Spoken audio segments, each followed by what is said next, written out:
Hello, this is Chip. Today's topic is Adventure Quest worlds worth playing? My short answer to this question is yes. Stick around for the next 5 minutes to find out why. For those of you who happen to randomly come across this video and don't know what Adventure Quest Worlds is, this is a 2D MMORPG that is a browser-based, originally played through Flash Player. It was released in 2008 by Artix Entertainment.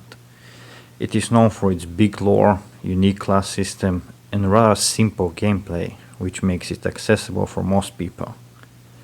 Now, you're hearing Flash game, and a reasonable question you might be asking yourself would be, is the shutdown of Flash Player going to affect the game's future? Not really. At least it shouldn't, because the game developers have created their own game launcher, which bypasses the need for a Flash player. So here is why I think the game is still worth it. I actually played the game for the first time somewhere around 2010, and then I played for another few months in 2015. However, I lost my account info, and I just made a new one at the end of 2020. And I can say I'm enjoying the game far more currently than I did back then. My main reasons for liking the game are as follows. Number 1. Nostalgia chasing. A self-explanatory point here. Many former players would enjoy some reliving of old memories when times were simpler, and that's that. Moving on. Number 2. Easy login, easy log off.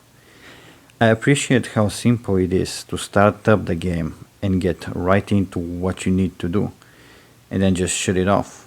Less than 30 seconds is all you need to enter the game and start cracking. If you were to have only 15 minutes to play, that would be fine. You wouldn't need to worry about loading time, and you could just hop in and play. Number 3. Resources. This goes well together with point number 2.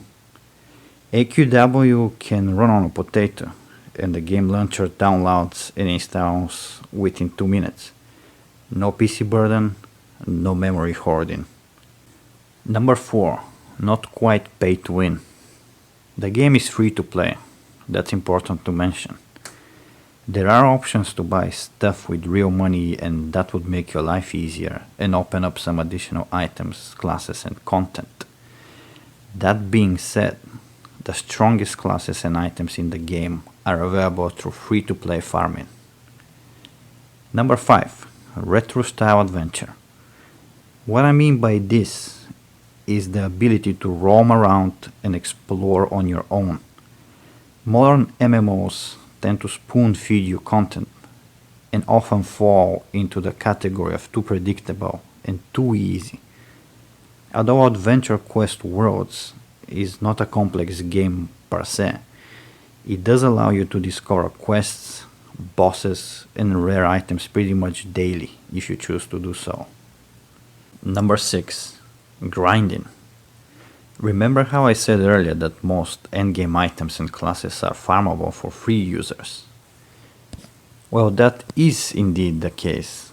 However, obtaining those top-notch items and classes requires substantial grind, which depending on your playstyle may be a few weeks to a few months per item or per class. And this game has a lot of items and classes. For some, this would be a major drawback. Personally, Grindfest is a requirement for me to play a game, and I don't want any of that free level up tickets, free endgame weapon if you log in X number of days, or whatever other circus is there. Number 7. Long-term goals. As I mentioned, AQW offers many classes and items to farm for. Due to the grinding nature of the endgame, it will take you over a year, likely a few years, to get all endgame stuff.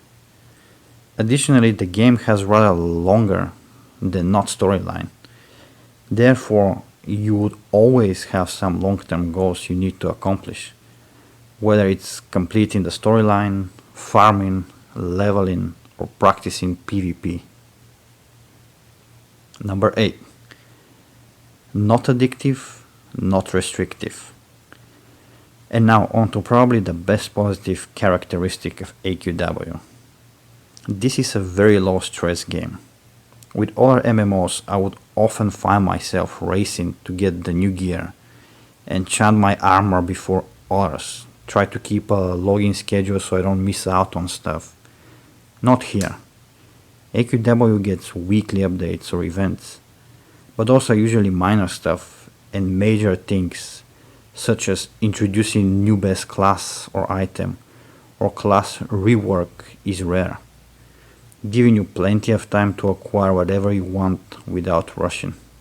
Although I mentioned before that endgame items and classes require long grinding, there really isn't an actual need to obtain those, other than bragging rights, as there are many other intermediate options that are much easier to obtain and would get you through all the content of the game.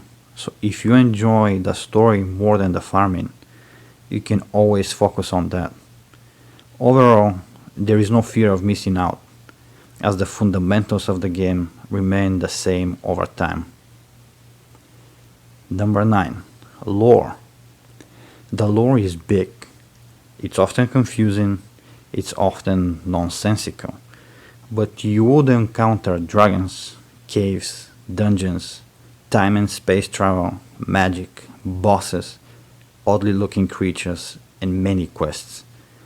Maps and quests are a hit and miss, but there are really good hits among them. Number 10. Player base. And finally, we go to the player base. Surprisingly, this game is quite active. Nowhere near the heydays, but I would say very much active. At any given point throughout the day, the server has between 3,000 and 5,000 players, which is pretty good. AQW also has its own Discord group, which is active as well. So if you need help with a boss or have questions, you would likely be able to get that both in-game or on Discord.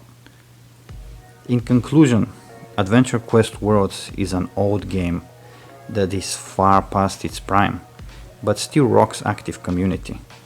It's a perfect choice for someone looking for a game that doesn't require heavy downloads and doesn't want to deal with overload of game systems such as upgrades, enchants, refining, crafting, etc.